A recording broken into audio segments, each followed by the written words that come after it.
warahmatullahi wabarakatuh.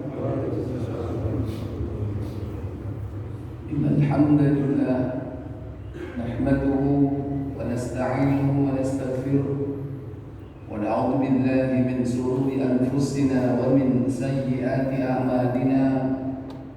Man yahdihillahu fala mudilla lahu wa man yudlil fala hadiya lahu. وأشهد أن لا إله إلا الله وحده لا شريك له وأشهد أن محمدا عبده ورسوله.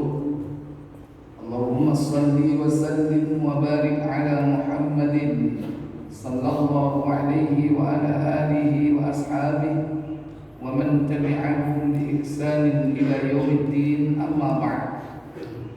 Puja dan puji syukur kita panjatkan kepada Allah atas limpahan nikmat yang Allah berikan kepada kita. Pada pagi yang berbahagia ini kita berkumpul di majelis yang tiada harapan melainkan dan semoga Allah memberikan kita ilmu nafi', ilmu yang bermanfaat. Semoga Allah Jalla wa'ala memudahkan kita mengamalkan ilmu tersebut dan istiqamah di dalamnya hingga detik akhir kehidupan kita di dunia. Semoga salawat dan salam selalu tetap terlimpah kepada qudwah dan uswah kita, baginda Nabi Muhammad sallallahu alaihi wasallam. Demikian pula untuk keluarga beliau, keturunannya, para sahabatnya dan seluruh pengikut-pengikutnya hingga tibanya hari kiamat. Ikhwatal iman, a'azzani Allah wa iyyakum. Hari ini kita akan melanjutkan pembahasan perjalanan akhirat sampai kepada fase neraka.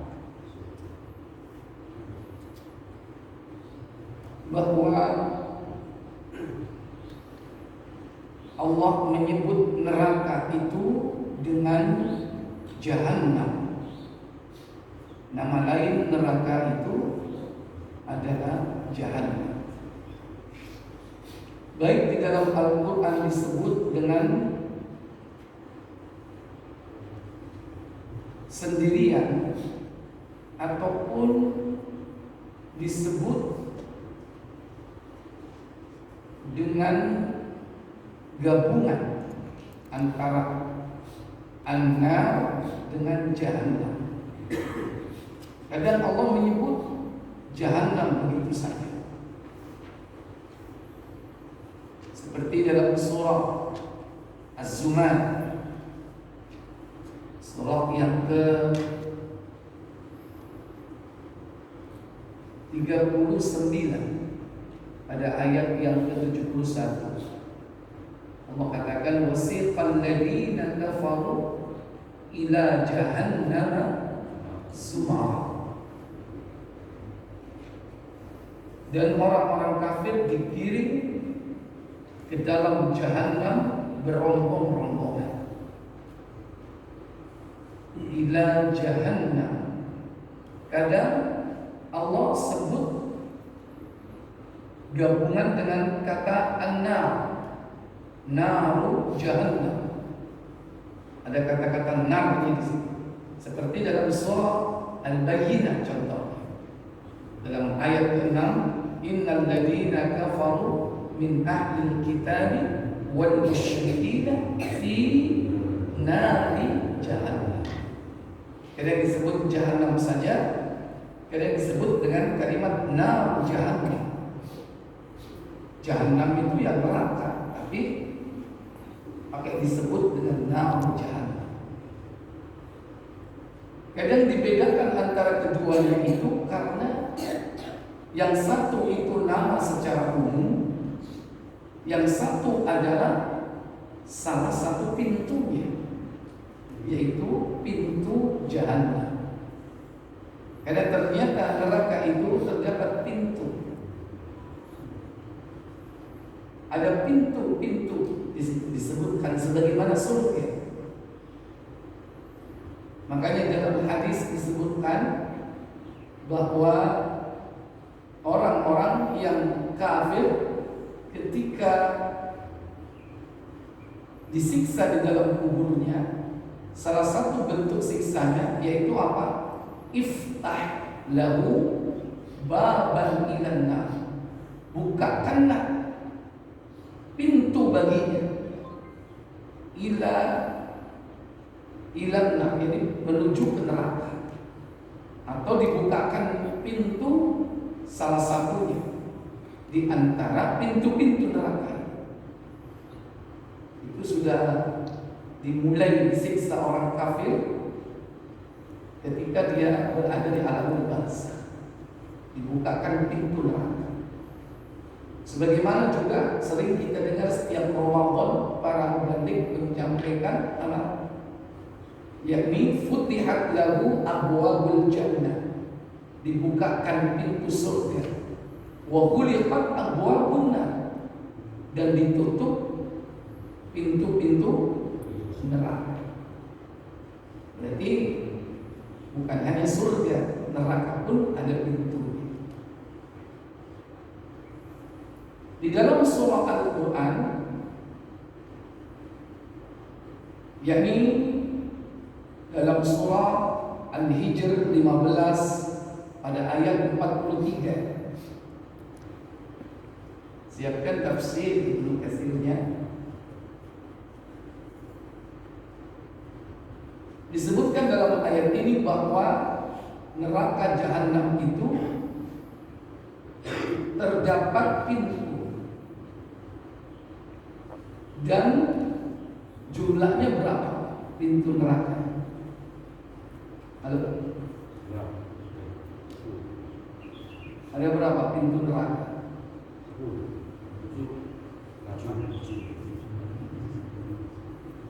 Urutan lantai. Jilur dia masih benar. Ya. Kalau surga pintunya 8. Ya. Kalau surga 8. Nah, neraka dalam ayat yang ke-44 tadi dijelaskan. Dalam ayat 43, wa inna jahannama la maw'iduhum ajma'in. Apa kata Allah? Dan sesungguhnya jahanam itu benar-benar tempat yang telah dikencangkan kepada mereka, yaitu pengikut-pengikut syaitan semuanya. Pengikut syaitan semuanya. Syaitan as-sifat. Syaitan ini sifat yang bisa melekat kepada dua makhluk, makhluk jin ataupun manusia. Maka sifat syaitaniyah jika melekat kepada jin, maka jin itu disebut syaitan. Sama seperti manusia. Apabila dia memiliki sifat tersebut, maka orang itu pun bisa disebut sebagai syaitan. Orang munafik itu kembali ke syaitan-syaitannya, kepada pemuka-pemuka, pembesar-pembesar komunitasnya. Dalam Al-Quran surat Al-Baqarah, wa idza laqul ladina amanu qalu amanna wa idza khalau ila syayatinihim, ya, apabila mereka kembali kepada syaitan-syaitannya. Syaitan dari siapa? Kalangan manusia. Manusia ini juga ada yang syaitan. Ya, kalau jin syaitannya akan tampak. Kalau manusia, akan bisa baca Quran. Nah, maka Allah akan kumpulkan semua itu, mereka semua ke dalam jahannam. Kata Allah Jalla wa Ala, la sab'atu abwabin likulli bab, la sab'atu abwabin likulli babin minhum juz'un maksum. Apa kata Allah? Jahanam itu mempunyai 7 pintu. Tiap-tiap pintu telah ditetapkan untuk golongan yang tertentu dari mereka. La sab'atu abwabin. Jahanam itu memiliki 7 pintu.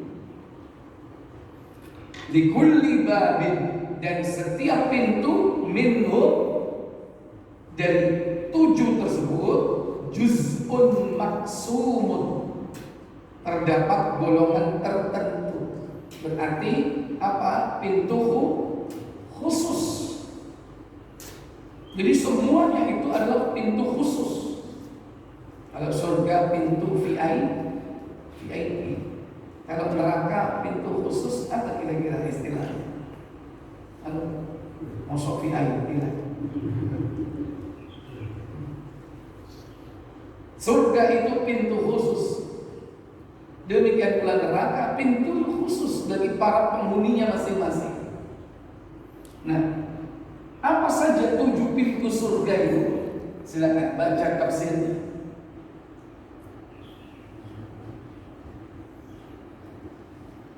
Dan sesungguhnya jahanam itu benar-benar tempat yang telah diancamkan kepada mereka pengikut-pengikut setan semuanya. Artinya, neraka jahanam adalah tempat yang dijanjikan bagi semua pengikut iblis. Sama halnya dengan yang disebutkan dalam firman Allah yang menceritakan tentang Al-Quran, yaitu Quran surat Hud ayat 17. Dan barang siapa di antara mereka orang-orang Quraisy dan sekutu-sekutunya yang kafir kepada Al-Quran, akan nerakalah tempat yang diancamkan baginya. Kemudian Allah SWT menceritakan bahwa neraka jahanam itu mempunyai 7 buah pintu. Nah, apa saja?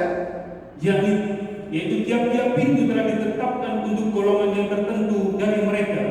Yang telah ditetapkan bagi tiap-tiap pintu dari neraka jahanam akan dimasuki oleh para pengikut iblis.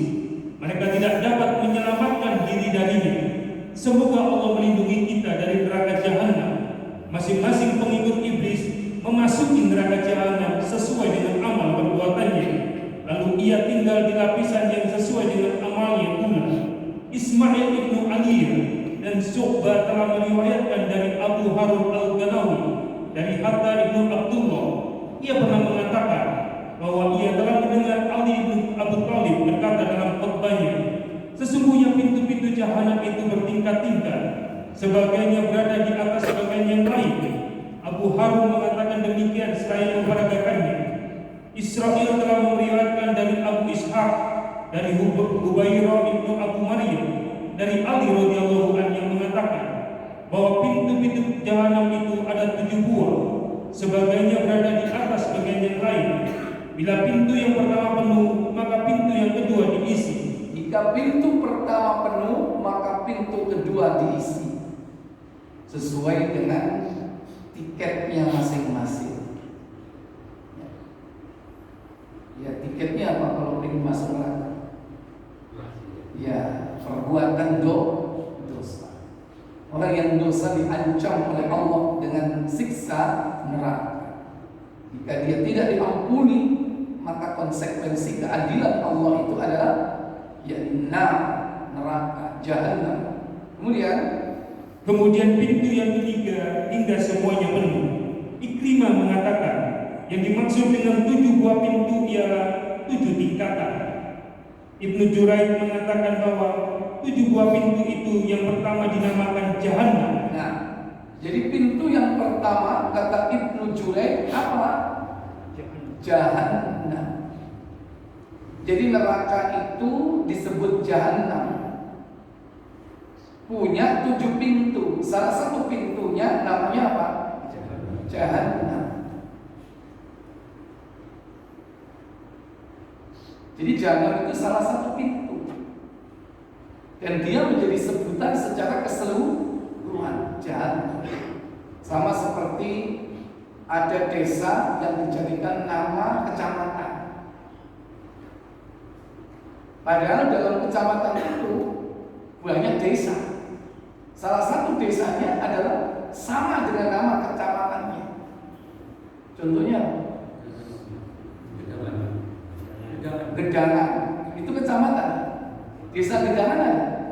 Nah, itu kalau secara keseluruhan neraka itu disebut apa? Jahanam. Dan memiliki 7 pintu. Salah satu pintunya jahanam.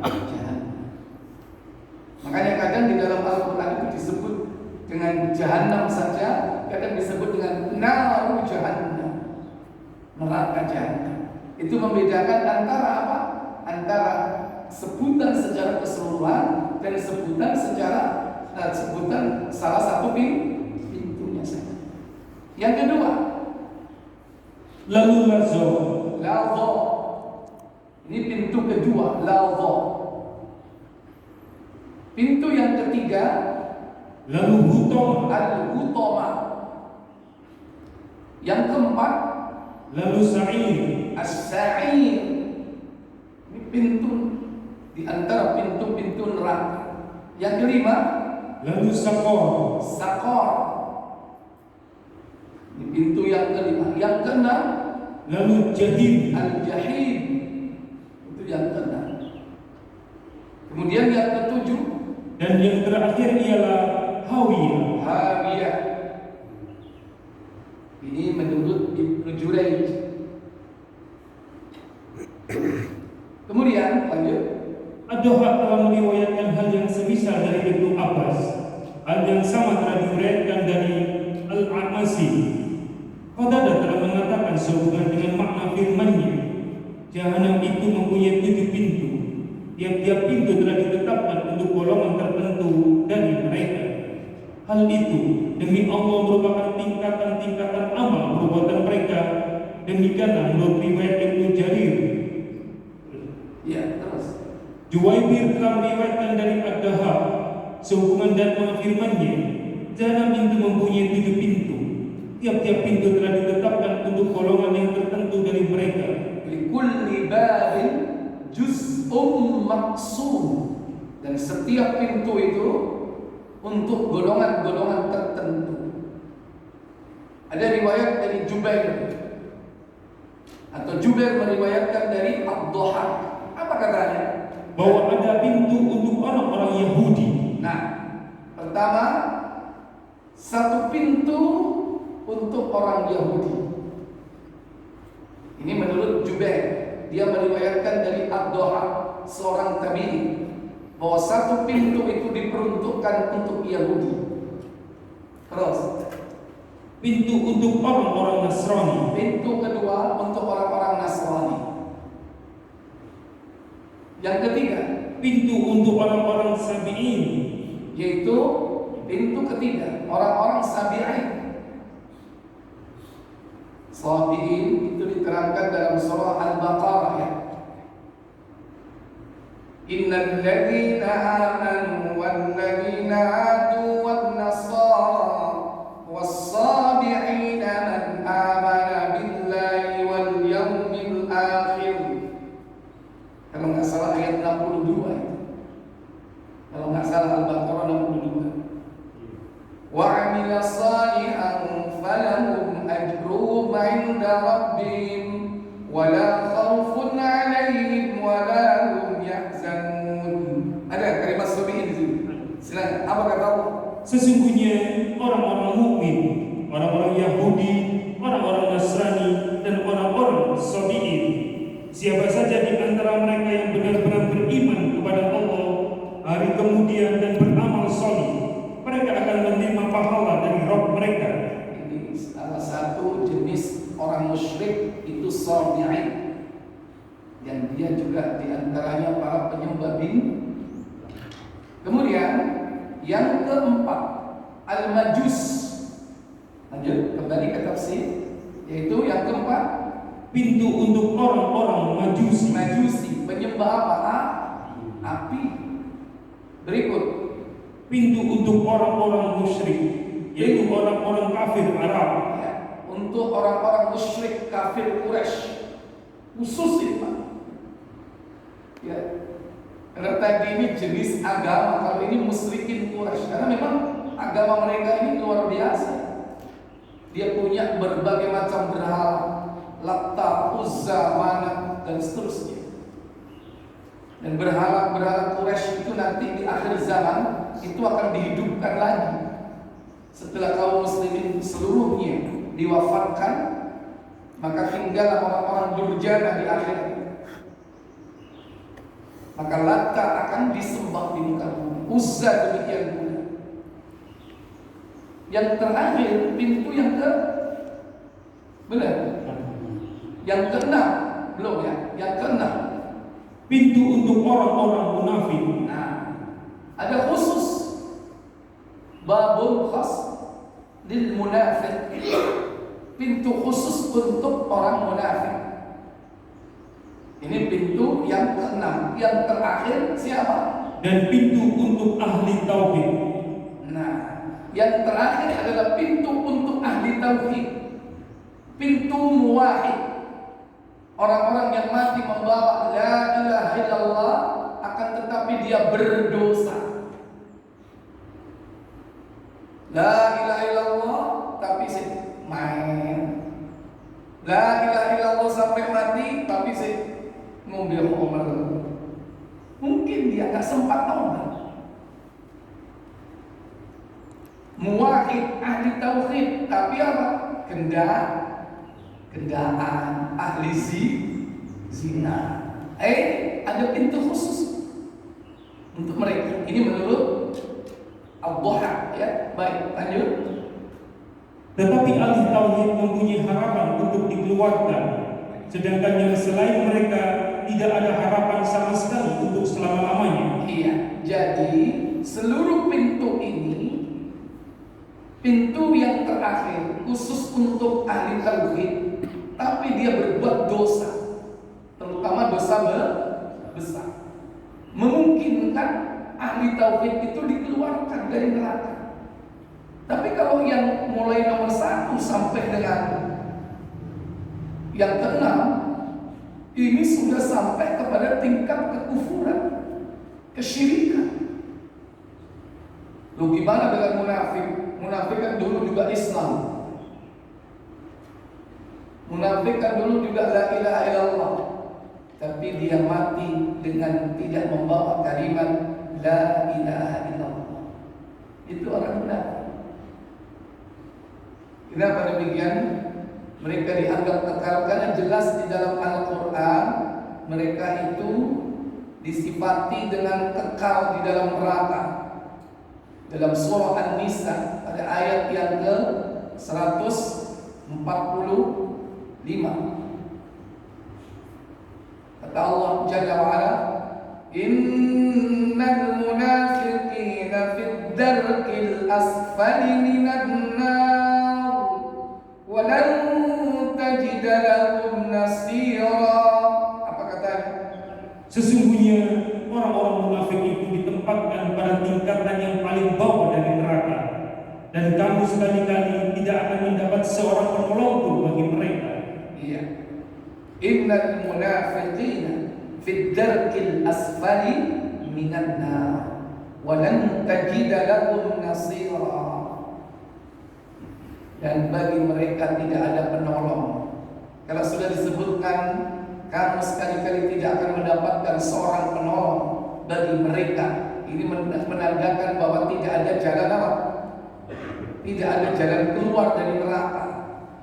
Kalau sudah tidak ada jalan keluar, berarti dia kekal selamanya di situ. Kenapa? Karena orang munafik yang sudah sampai kepada tingkat i'tiqad. Karena para ulama membagi munafik itu i'tiqadiyah dan amaliyah. Nah, i'tiqadiyah ini sudah sampai tingkat kufur. Sebetulnya dia kafir, tapi dipoles, dibungkus dengan keislaman. Izharul iman wa ibtanul kufr, menampakkan keimanan, tapi sebetulnya dia menyembunyikan kekafiran. Makanya di zaman Nabi sampai-sampai orang munafik ini kalau meninggal dunia nggak boleh disolati karena sudah dianggap bukan saudara. Kata Allah Jalla wa'ala di dalam surah At-Taubah surat yang ke-9, yaitu pada ayat yang ke-84. Kata Allah, وَلَا تُصَلِّ عَلَىٰ أَحَدٍ مِّنْهُمْ مَاتَ أَبَدًا وَلَا تَقُمْ عَلَىٰ قَبْرِهِ إِنَّهُمْ كَفَرُوا بِاللَّهِ وَرَسُولِهِ وَمَاتُوا وَهُمْ فَاسِقُونَ. Apa kata Allah Jalla wa'ala? Dan janganlah kamu sekali-kali menyolatkan jenazah seorang yang mati di antara mereka, dan janganlah kamu berdiri mendoakan di kuburnya. Sesungguhnya mereka telah kafir kepada Allah dan Rasul-Nya, dan mereka mati dalam keadaan fasik. Mereka mati dalam keadaan fasik. Sesungguhnya mereka itu telah apa? Kafir kepada Allah dan Rasul-Nya. Makanya dilarang, jangan kau sekali-kali menyolatkan jenazah orang yang mati di kalangan mereka, dan janganlah engkau berdiri untuk mendoakan mereka di kuburnya, karena hakikatnya mereka telah kafir. Baik, di dalam Al-Quran banyak Allah menyebut, yakni siapakah penghuni neraka jahanam. Ini yang pertama, pintu pertama apa? Pintu jahanam. Di antaranya Allah sebutkan dalam surah Al-Baqarah bahwasanya orang yang masuk ke dalam jahanam itu adalah orang kafir. Buka surah Al-Baqarah, ada ayat yang ke-206.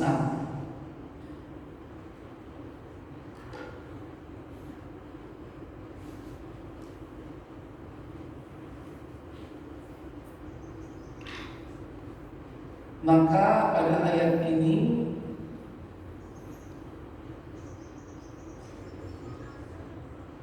penghuni neraka melalui pintu jahanam itu siapa? Orang-orang yang sombong. Wa idza qila lahum ittaqillaha akhadathul 'izzatu bil itsm fa hasbuhu jahannam wala bi'sal mihad. Apa kata Allah? Dan apabila dikatakan kepadanya, bertakwalah kepada Allah, bangkitlah kesombongannya yang menyebabkannya berbuat dosa, maka cukuplah balasannya neraka jahanam, dan sungguh neraka jahanam itu tempat tinggal yang seburuk-buruknya. Iya. Jadi di sini disebutkan bahwasanya neraka akan dilewati oleh orang-orang yang al-mutakabbirun, orang-orang yang sombong. Karena kesombongannya itu akhirnya dia apa? Menolak kebenaran. Dan kesombongan itu dia merendahkan orang lain. Nabi menyebutkan sombong itu apa? Kata beliau dalam hadis Muslim di nomor 71 insyaallah,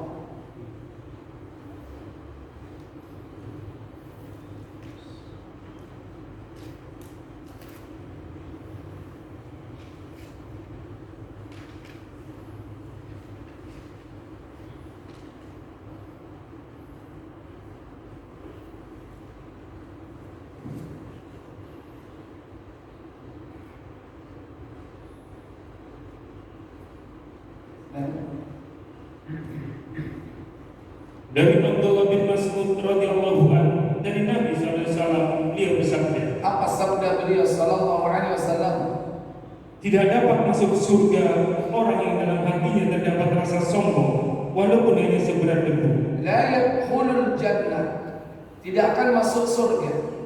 Man kana fi qalbihi, orang yang di dalam hatinya mithqala dzarrah, terdapat walaupun seberat dzarrah min kibri, dari sifat kesombongan. Seorang lelaki bertanya, bagaimana kalau seseorang suka memakai baju dan sepatu bagus? Jawab Rasulullah SAW, Allah itu indah atau jamil, dia menyukai yang indah. Iya. Kalau ada orang pakai baju bagus, sepatu bagus, pakaiannya, aksesorisnya bagus, jangan dianggap dia sombong. Karena bukan itu definisi sombong. Nabi mengatakan bahkan innallaha jamilun yuhibbul jamal. Sesungguhnya Allah itu indah, suka keindahan. Maka silakan berpakaian seindah mungkin, terutama kalau masuk masjid. Ya bani Adam, khudhu zinatakum inda kulli masjid. Hai anak Adam, pakailah perhiasanmu ketika kau memasuki masjid.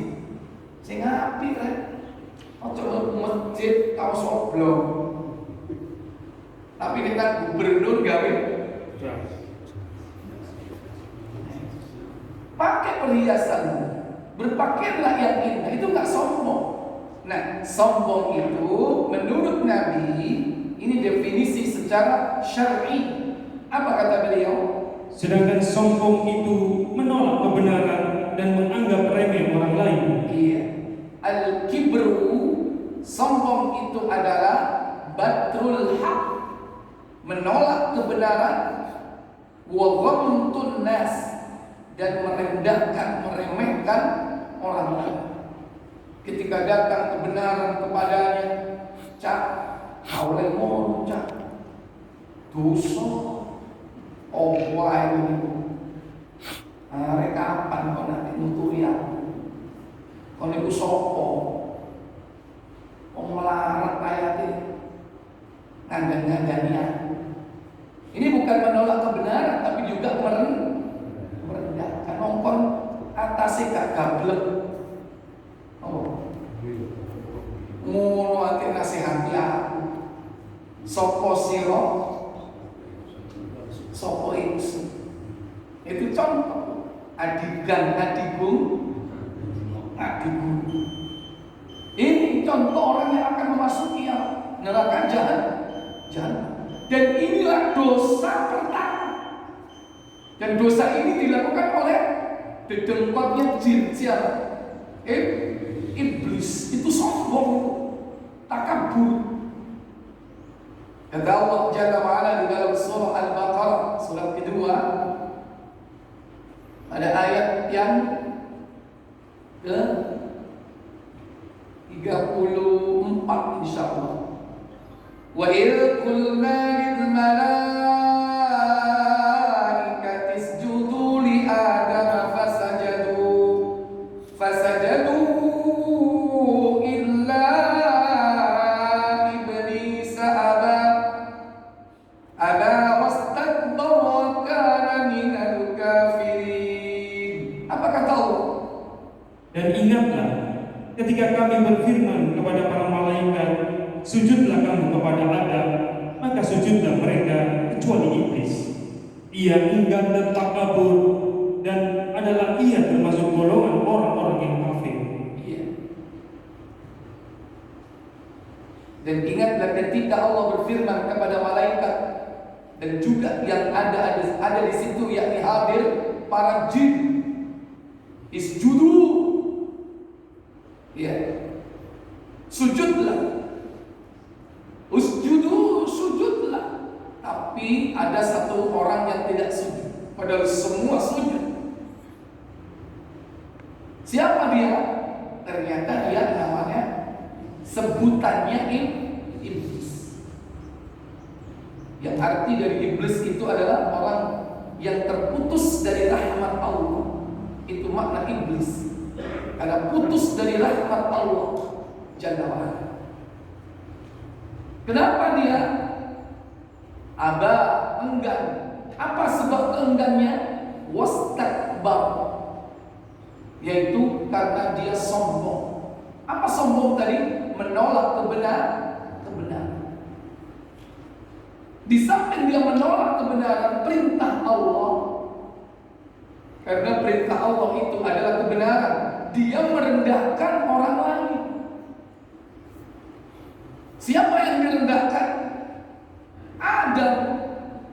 Makanya Allah, iblis, kenapa kau tidak mau sujud ketika aku perintahkan kau sujud?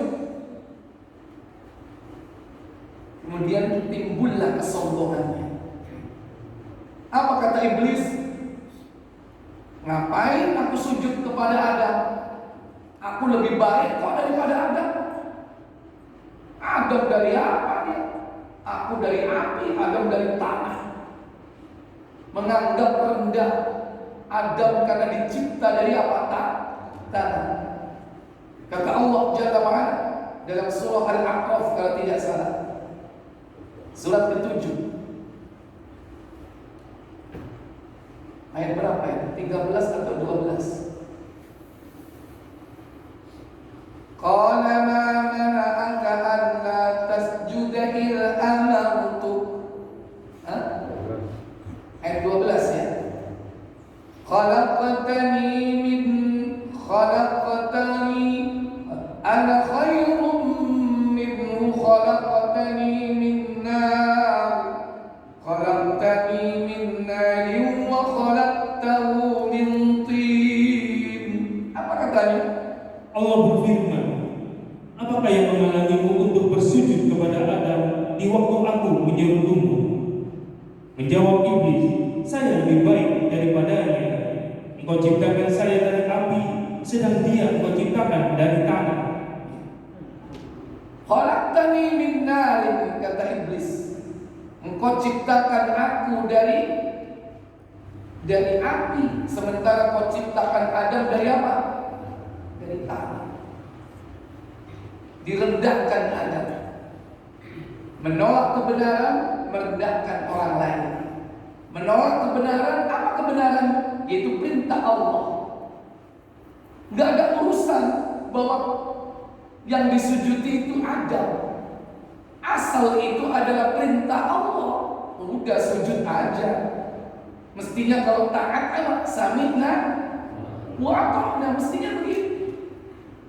Makanya orang yang tidak taat itu banyak mengemukakan apa? Segudang atau 1000 macam alasan, hujah. Ini hujah iblis di hadapan Allah. Karena dia merasa apa? Lebih baik daripada Adam. Dia tolak perintah Allah, padahal itu kebenaran. Dia rendahkan Adam karena dia merasa bahwa dirinya lebih baik. Padahal Allah sama sekali tidak pernah menyebutkan bahwa api lebih baik daripada tanah. Gak ada. Berarti dia iblis ini sudah terpedaya oleh dirinya sendiri. Dia terpedaya. Padahal Allah sama sekali tidak pernah menyebutkan bahwa api lebih baik daripada tanah. Karena dia merasa lebih baik sendiri. Gara-gara inilah dia dikeluarkan dari surga. Yaitu karena apa? Demikian pula orang yang sombong, orang yang tidak mau minta kepada Allah, itu contoh orang yang sombong. Ancamannya adalah jahannam. Kata Allah Jalla wa'ala dalam surah Ghafir, surah 40, atau disebut dengan surah Al-Mu'min, yaitu pada ayat yang ke-60. Allah Jalla wa'ala berfirman, wa qala rabbukum ud'uni astajib lakum innal ladhina yastakbiruna an ibadati sayadkhuluna jahannama dakhirin. Apa kata Allah? Dan Rabbku berfirman, berdoalah kepadaku, niscaya akan kuperkenankan bagimu. Sesungguhnya orang-orang yang menyombongkan diri dari menyembahku akan masuk neraka jahanam dalam keadaan hina-hina. Padahal Allah menyuruh kita mintalah, berdoalah. Ud'uni, kata Allah, berdoalah kau kepadaku, mintalah kau kepadaku, astajib lakum, niscaya akan aku beri. Ini jaminan bahwa setiap permintaan itu akan dikabulkan. Selama tidak ada penghalang, Allah akan pasti mengabulkan doa. Ada kalanya diberi di dunia, ada kalanya diberi setelah kita meninggal dunia, ada kalanya diberi nanti di akhirat. Pasti akan diberi permintaan kita itu. Kenapa Allah tunda? Mungkin justru Allah sayang sama kita.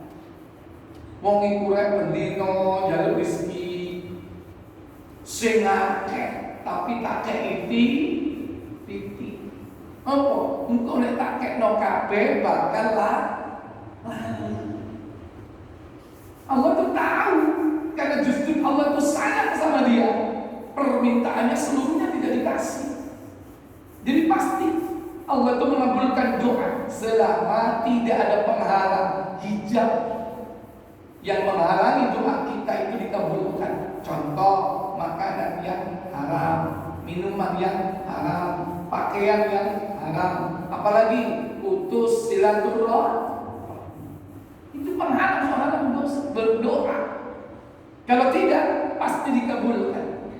Makanya orang yang tidak mau berdoa, itulah orang yang sombong. Innal ladzina yastakbiruna an ibadati, sesungguhnya orang-orang yang menyombongkan diri an ibadati, dari beribadah kepadaku. Ibadah itu di dalamnya adalah termasuk doa. Sayadkhuluna jahannam, akan kami masukkan mereka ke dalam neraka jahannam, dakhirin, dalam keadaan hitam. Kenapa? Sombong. Dikongkon jaluk gak gel. Orang kalau disuruh minta gak mau, berarti orang itu sudah merasa cukup. Mungkin cukup kekuasaannya, cukup kedudukannya, cukup ilmunya, cukup hartanya, cukup dunianya, sehingga merasa nggak butuh sama siapa? Allah. Allah tuh memerintahkan kita minta, ayo jalur. Kalau nggak jalur, aku nggak mau. Allah tuh justru marah kalau kita nggak minta. Buka Tirmidzi nomor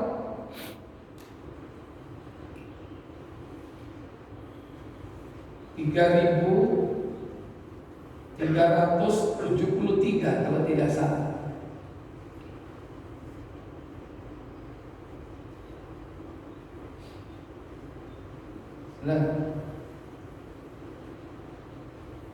Dari Abu Hurairah radhiyallahu anhu, ia berkata, apa katanya? Rasulullah SAW bersabda, Apa sabda beliau sallallahu alaihi wasallam? barang siapa yang tidak memohon kepada Allah, niscaya dia akan marah kepadanya. Man lam yas'alillah yaghdab alaihi, barang siapa yang tidak meminta kepada Allah, memohon kepada Allah, justru Allah akan marah kepadanya. CJB menungso nek sering-sering dijalui, justru malah marah. Kalau Allah sering dimintai, marah apa enggak? Tambah senang. Kalau manusia sepisan guyu, nomor loro guyu wis nomor telu mencucu meremut. Sing kepapat jaluk ono meneh, kira-kira apa? Mana? Mau mencucu sing mingkem mari ono mana? Jaluk ono meneh bengok niku ngawur langganan karo niku. Ono apa jaluk rene. Itu manusia. Kalau Allah tidak, Allah itu tidak akan pernah bosan memberi. Justru kita kadang-kadang yang bosan meminta. Innallaha la yamallu hatta tamallu, kata Nabi. Sesungguhnya Allah tidak akan pernah bosan. Kalianlah yang akan bosan. Allah tidak akan bosan memberi. Ayo jalur pakai. Tapi kalianlah yang akan bosan meminta. Nah, kalau kita nggak minta, Allah marah. Dan kalau kita betul-betul tidak mau minta, berarti kita ini sombong. Saya tanya, sholat itu meminta atau tidak? As-salatu ad-du'a. Salat itu doa. Berarti kalau orang yang tidak sholat, berarti orang itu tidak mau berarti orang tidak sholat itu orang sombong kan? Halo? Kau itu sombong. Loh, aku kok sombong? Kau itu sombong dari Allah. Loh, buktinya apa? Lah kau dikolongkan jalur yang Allah gak gelap. Loh, aku jalur aku. Iya jalur duit Pak. Mintalah kepada Allah kebahagiaan dunia akhirat. Sholat jangan. Nek kau kepingin gak sombong nek Allah, sholat kok. Maka orang-orang yang mengaku muslim tapi dia tidak sholat itu orang yang sombong. Ancamannya nanti apa? Jahannam. Orang kalau tidak sholat diancam jahannam. Kalau dia orang yang sombong, disuruh minta nggak mau, berdoa nggak mau. Ini muslim loh ya. Kalau kafir udah jelas. Kalau kafir yang bukan muslim jelas itu. Bahkan mereka digiring apa? Berombong-rombongan tadi. Dalam surat tadi apa?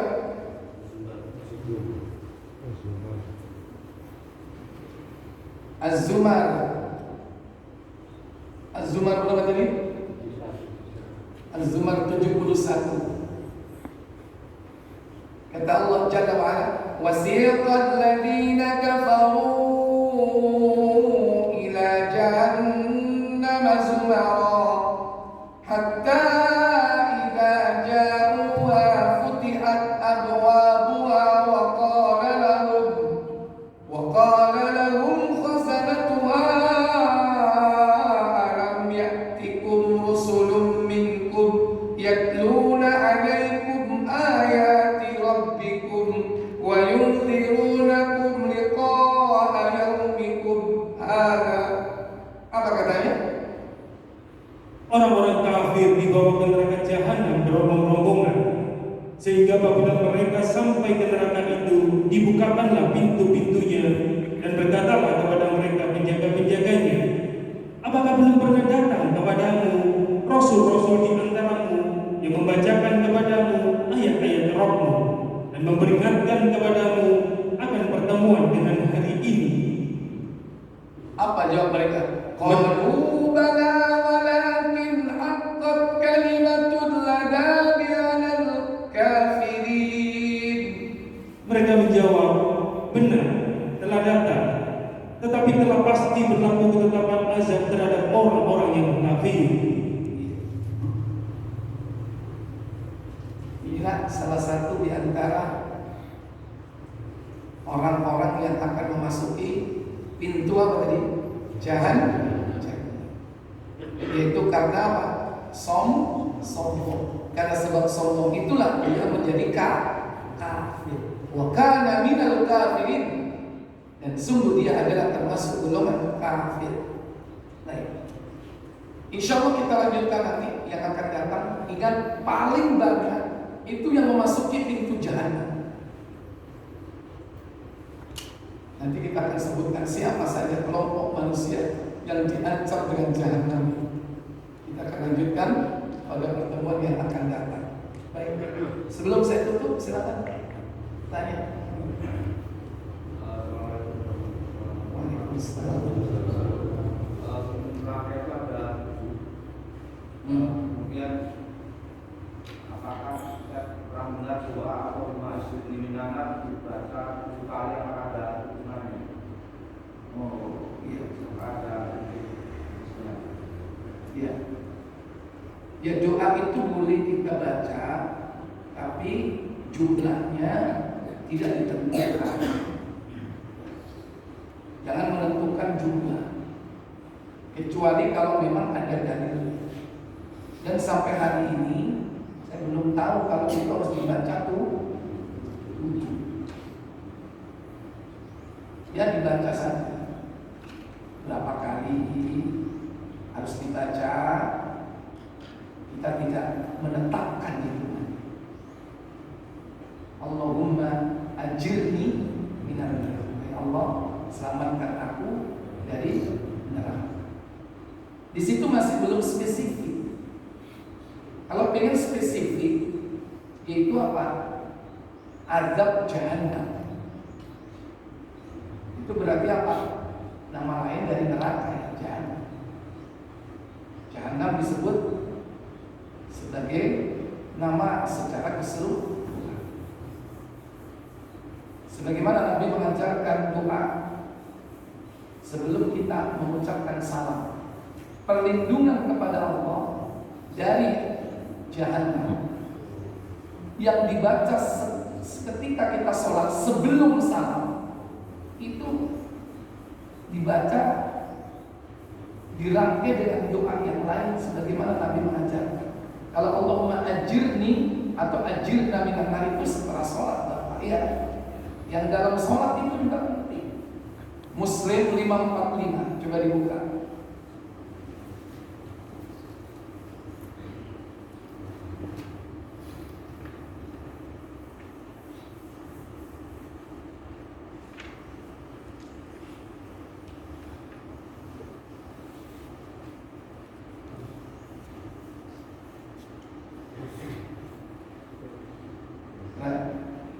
Dari Abu Hurairah radhiyallahu anhu ia berkata, Rasulullah SAW bersabda, Apa sabda beliau sallallahu alaihi wasallam?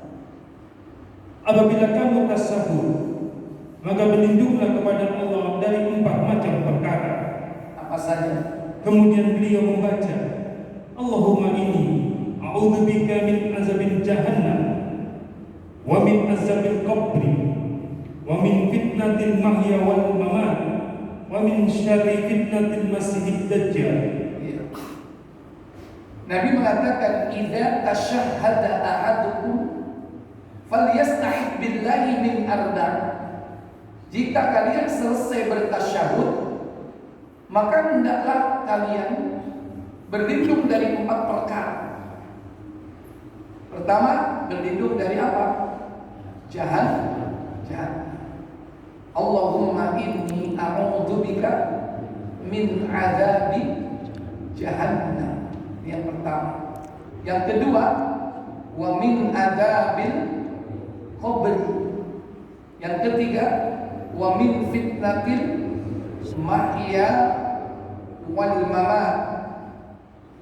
Dan yang keempat, wa min syarri fitnatil masiihid dajjal. Aku berlindung kepada Engkau wahai Allah dari azab jahannam, dari azab kubur, dari fitnah kehidupan dan kematian, dan dari keburukan fitnah munculnya dajjal. Nah, salah satunya jahannam. Dan ini jangan lupa dibaca, terutama sebelum salam begitu. Fil alamin innaka hamidum majid, baru Allahumma inni a'udzubika min adzab jahannam wa min adzabil qabri wa min fitnatil mahya wal mamat wa min syarri fitnatil masiihid dajjal. Doa-doa yang lain masih ada, tapi paling tidak satu doa ini dulu. Nanti kalau hafal yang lain tambah lagi. Kalau banyak nanti hafal banyak doa, nanti pada waktu tahiyat akhir mesti lama, karena dia menikmati doa itu. Tapi wayahe ojo dadi imam. Nek salat sunah dadi imam itu tolak-tolak. Imam lapor nek suwe. Turun. Karena panjang, ada doa yang lain. Allahumma inni ala dzikrika wa syukrika wa husni ibadatik. Allahumma inni zalamtu nafsi la yaghfiru illa dzunuba illa anta. Masih banyak doa. Itu doa, yaitu sebelum salam selepas tasyahud. Ya, nanti setelah sholat silakan zikir juga doa, boleh, tak apa. Termasuk habis sholat Bapak berdoa apa? Allahumma inni as'aluka ilman nafi'an wa rizqan thayyiban wa amalan mutaqabbalan. Itu kan doa. Orang yang berdoa pasti berzikir. Tapi kalau orang berzikir belum tentu meminta. Baik, yang lain? Selain. Tadi dikatakan Muslim 71, tidak dapat masuk surga orang yang di dalam hatinya terdapat rasa sombong seberat debu. Bagaimana dengan orang iman yang masih bertauhid namun juga masih ada kesombongan, Ustaz? Apakah tidak bisa masuk surga? Ya. Jadi siapakah orang yang sombong, itulah yang kita harus ketahui sesuai definisi. Ya, definisinya apa? Menolak kebenaran dan merendahkan orang lain. Dan ini satu paket. Kalau dia merendahkan orang lain tapi tidak menolak kebenaran, belum dikatakan sombong. Begitu pula sebaliknya. Tapi kalau sudah berkumpul keduanya, maka dia menjadi orang yang takabur atau al-kibr, betul-betul sombong. Cuma kadang definisi sombong itu, Pak, menurut manusia itu beda dengan definisi Nabi. Contoh, orang umum itu, Pak, kalau hidup bermasyarakat, kemudian ada tetangga yang lewat di depan rumah kita atau melewati depan kita, dia diam, nggak menyapa. Umumnya orang mengatakan apa? Umumnya orang mengatakan sombong, kan? Sombong, liwat menengahi, kanyong. Saya tanya, termasuk kategori sombong menurut syar'i atau tidak? Enggak. Kadang-kadang, Pak, ada orang yang karakternya begitu. Bukan berarti dia sombong. Enggak. Ada orang itu yang karakternya nek gak ditoto, gak murni, makanya tutuan disini. Itu kiasan, maksudnya apa? Sopon di. Ada orang yang gak disapa yang gak nyapa. Sopon disini, jangan di. Nah iya, tuku keropok misalnya. Disopo dulu, Pak. Ada orang yang seperti itu. Kadang-kadang lewat ya, tahu ada orang kita pura-pura nggak tahu. Mungkin dia pemalu, atau memang karakternya begitu. Nah itu belum bisa dikatakan sombong. Nah kalau yang dimaksud Bapak tadi itu sombong menolak kebenaran dan merendahkan, yakni orang lain, berarti sebetulnya dia itu bukan muwahhid. Orang yang bertauhid itu pasti menerima kebenaran. Pasti menerima kebenaran. Walaupun dia menyelisih kebenaran itu. Contoh, judi itu, riba itu haram. Dosa enggak? Dosa. Nek dosa bakal disiksa enggak? Disiksa. Nah sampai apa riba. Iya, turun iso.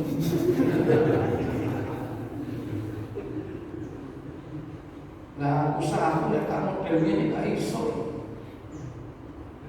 Itu contoh sombong atau tidak? Nggak sombong itu. Kenapa? Dia menerima kebenaran.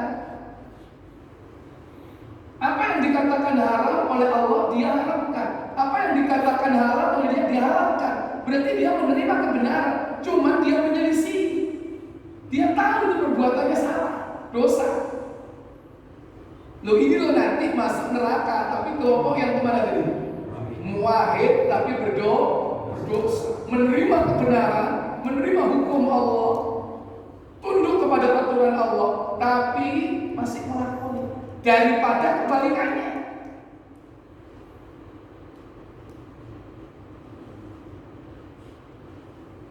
Sampai suwe cakap budal nang retes di orang suwe sudah berhenti,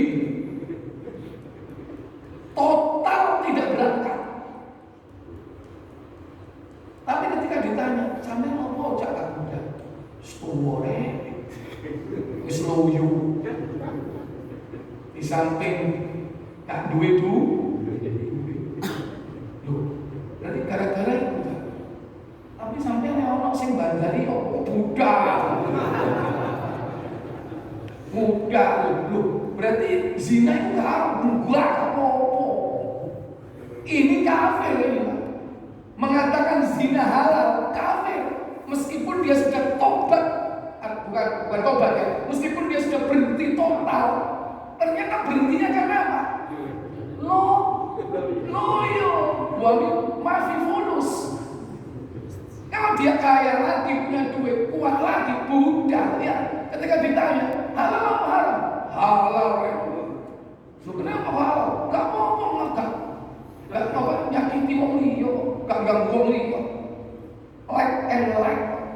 Suka sama suka. Mereka lihat kuate ngomong, nyodakoi wong itu. Kalau sudah menganggap bahwa zina itu halal, kafir, meskipun dia tidak melakukannya. Judi halal atau haram? Halal. Kan kok gak judi? Mau? Tak setengah. Tapi halal, apa-apa, kafir itu. Berarti menolak kebenaran. Mending yang pertama tadi, tapi ojo dilakoni loh. Sembarang kali nek halal diharamno, nek halal dihalal tapi ngelakoni ojo. Ya, nanti sengaja. Ya tetap nanti diancam dengan yang nomor 7 tadi. Ya. Meskipun ahli tauhid. Ya, jadi sombong di sini bukan penilaian manusia, tapi menurut kriteria definisi menurut Rasul. Batrul haq wa ghamtun nas, menolak kebenaran dan merendahkan orang lain. Itulah hakikat orang yang sombong. Diundang gak teko, sombong apa gak? Halo? Enggak, tapi umumnya kan itu kan. Mosok bolak-balik tak undang gak tahu. Alasannya ngono. Kadang-kadang dalam hati sombong. Itu definisi sombong yang salah, nggak sesuai syar'i. Bapak juga begitu. Ada orang mengatakan, kan itu sombong. Nggak usah berkecil hati ya. Saya tidak menolak kebenaran, tidak merendahkan orang lain. Allah. Baik, saya pikir cukup sampai di sini. Semoga manfaat. Kita tutup kafar majlis. Subhanallah.